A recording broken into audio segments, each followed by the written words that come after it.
Hey there, how's it going? My name is David. Welcome back to Kai City RC and welcome back to another RC Garage update, which is my little semi-regular vlogs, although I actually managed about three or four in the last month, so I'm doing well.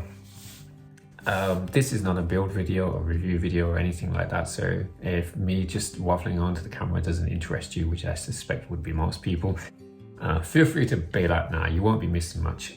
So anyway, without further ado, let's get into it. So if you caught my last couple of videos, you'll know that I recently entered into the GFCC, the G-Force Competition Cup. Had a fabulous time at that event. I will definitely be going back again next year. This is my second time to go. The event itself has been running for 9 years. Absolutely wonderful event. I entered into the classic buggy class with my JJ Ultima. My goal going in was to get into the B main, and I managed to do that. I came third overall in the B main, which I am super pleased with because there are some very talented, very fast drivers at the GFCC. My JJ Ultima, again, a lot of the things that I'm going to talk about, I've got previous videos, so check my list of videos for content. I'll try and put some links in the description as well. My JJ was, as I discovered, not very modified, more by choice than anything else. I have some perhaps strange ideas or funny ways of doing things, or I'm very particular in how I modify my cars, and for a lot of vintage class racing, I try as much as possible to keep it period correct. I'm not adverse to doing things, you know, more modern stuff. For example, my Super Dogfighter has got an EXO design conversion kit to relook at the battery, but as much as possible, I try to stick. Well, I try not to modify them too far away from what they were originally. So case in point, my JJ, even though I do have, for example, carbon shock towers and other bits and pieces, I opted not to fit them. So I ran the standard FRP shock towers just because it kind of fit the aesthetic that I wanted to go for. But anyway, that was the GFCC. I did really well. I got third place in the B main. It was a super special day as well because if you've already seen the video, you know I was given the opportunity to interview Masami Hirosaka following the announcement by G-Force of their new upcoming four-wheel drive belt-driven neoclassic Extrada chassis. Quite the opportunity. I was not expecting that. I didn't know until, well, it was the day before, but I had no real chance to prepare, and I was not expecting to be given a test drive afterwards. That was just totally like, he handed me the controller like, you want a test drive? And I'm like, oh yeah, but immediately after that I was like, please don't crash it, please don't crash it, because I think it was a prototype and they'd only got one running chassis and a couple others that were for display purposes only. Anyway, links in the description to that. It was a special day for another reason as well. I am originally from England. I am the oldest of four brothers, so I've got three younger brothers, and my oldest brother, he came out to Japan for the first time in 26 years. He hasn't been here for 26 years. You know, life gets in the way, you get married, you get kids, you know, it's not always easy to travel onto the far side of the globe. It's quite a trek. It's a 14-15 hour flight here and back. You know, it's a long way to go. I've been back a few times, but myself, it's been quite a few years since I was able to fly back to the UK. So it was so nice for him to fly out. He flew out in time for the GFCC. Well, at the time we arranged everything, we didn't know when the GFCC was going to happen. So he actually flew into Tokyo the day before, the afternoon before the GFCC. So it was super cool that he was able to just see the GFCC and see what it's about and experience a big event in Japan. He came over for my birthday and he brought me something which is on the bench right now. He is a complete RC nut like me, been in the hobby for a long time. It was almost a surreal experience, both of us running together on a track for the first time in, well, it would have been the late 80s, early 90s, since we actually both were on a track at the same time. So it was kind of a surreal experience. We spent the entire 2 weeks, well, the best part of 2 weeks, every day doing RC. Went to my local track several times. He built up a javelin and ran that. I also gave him a Genova, which he absolutely fell in love with, the Genova. He was running that all the time, and the Super Dog Fighter as well. So it was so cool just to run around.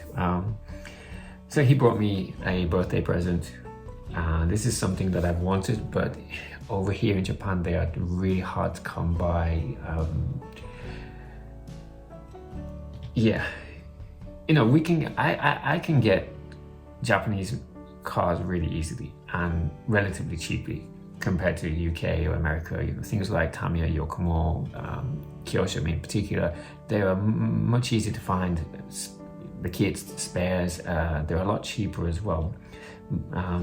Associated stuff, anything for Associated is massively overpriced to begin with, but when it arrives in Japan, it's insanely priced. I mean, typical RC10 kit is about, well, the equivalent of about $600 to $650 over here, so very expensive.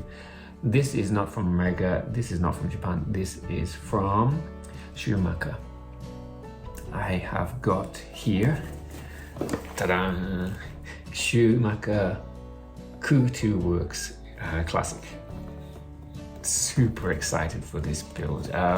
When the Cougar came out, I was tempted to get one, and like I said, they're really hard to find, and I did find a few places that had one, but when I was watching other channels build theirs and they were encountering, I wouldn't say problems, but it didn't seem to be the most easiest thing to build, and I was concerned about spares and availability, and you know, they're just very expensive over here, so I kind of like put it to the side and just concentrated on Kyosho and Tamiya and obviously Yokomo.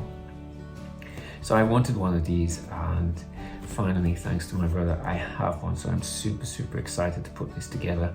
I managed to get a few essential, I guess, upgrades, but my understanding is that the Coutu Works is already pretty capable out of the box. I do plan to run this. This is not going to be a shelf queen. I have plenty of shelf queens, and I also have a lot of cars that I run, and I find my enjoyment and my, I guess I want to say connection to a car becomes a lot stronger the more you run it.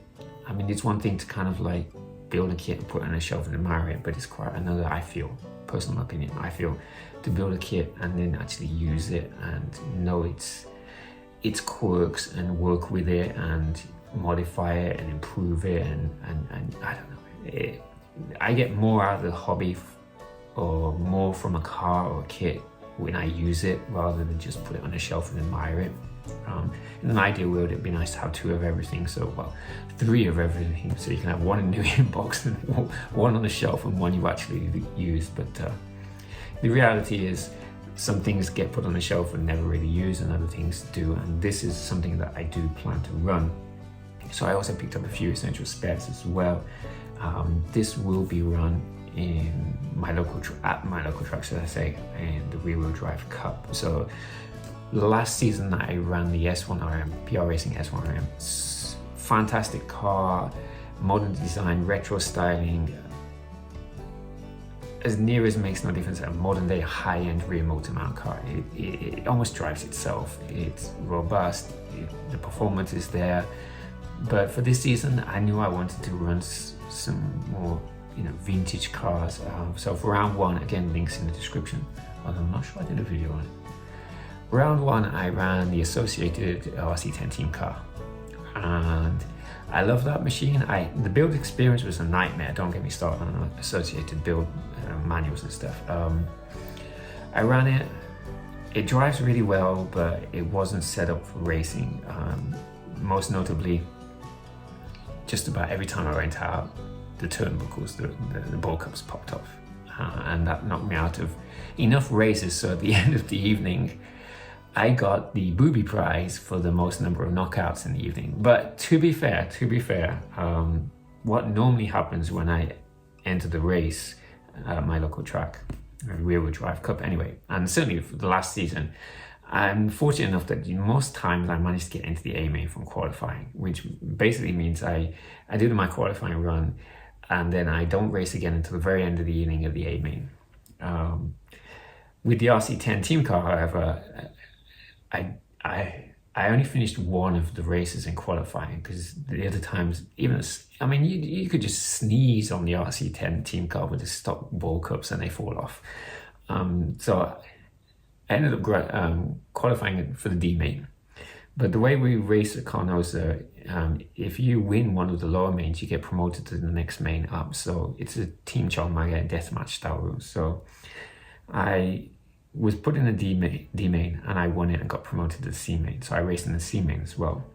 And then I won that and got promoted to the B main. So I raced in the B main. Now I didn't win the B main, but Carnosa, right before the A main, they have a final race called a zombie race, which is basically everybody that is not already in the A main gets one last chance to go out on track and try and get in the A main. And I managed to win that. So I got put in the A main as well.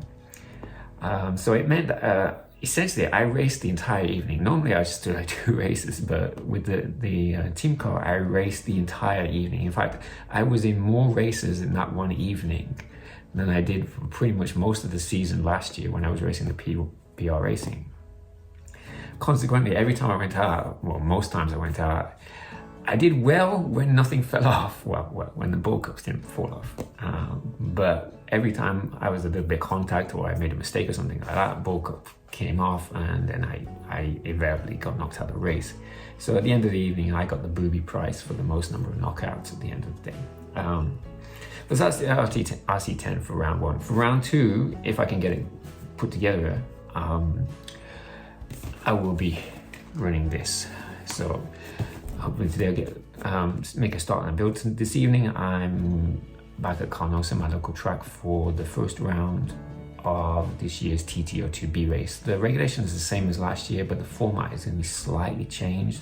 So interesting to see what's going to happen. I have done nothing to my TTO2B since the last race of the last season. Nothing, not even, no maintenance whatsoever. So I've got to quickly give it a once over before we go out tonight. Hopefully I'll do well, but we'll see. That's it for this video. I've got this skip on with build wise. I think I posted on Instagram, social media. I do have the Tom's Turbo Optimate special on order that should be coming. That's another car that I do plan to build rather sooner rather than later. I've got several other Kyosho Legendary Series cars that kind of put on the back burner, and I'm not really in any hurry. Mostly the 87 World Special cars and the Optima Pro, but the Toms I will try and get done because I do plan to race it if I can. And what else we got coming up? Next weekend will be the Old School Nationals at Fumoto, and hopefully the weather will hold out. If it does, the plan is I'll be racing the 2-wheel drive, I'll be racing the Tomahawk, and for 4-wheel drive in the mod class I'm racing the Top Force, which looking at the other entrants, I have got my work cut out for me. My Top Force is up against several Super Dog Fighters, some Javelins, Optimas, Optima Mids, so it'll be interesting to see how well my 4-wheel drive Top Force does in the 4-wheel drive mod class. So it's basically any motor you want, any gearing you want. So I'm going to struggle a bit because I don't have a slipper clutch, so I don't think I can really put, big power motor into the Top Force. I don't think it would handle it. And I'm also limited on gearing because I don't have the high-speed gear set, because that's insanely difficult to get a hold of. So it'll be interesting to see how Top Force can do it against much more, I don't want to say advanced, but capable would probably be the best word, capable chassis. In the 2-wheel drive class, I'm entering the 540 380 class with the Tomahawk, but I'm also up against, in that there's a 40 entrants, and there is more than a handful of RC10s, JJ Ultimas, other Ultimas. So I'm not sure how my Tomahawk with its trailing arm suspension is going to do, but we'll see. It's all good fun. So I'll try and make a video for that. Hopefully it won't get rained out. Anyway, that's it for this one. I'll catch you in the next one.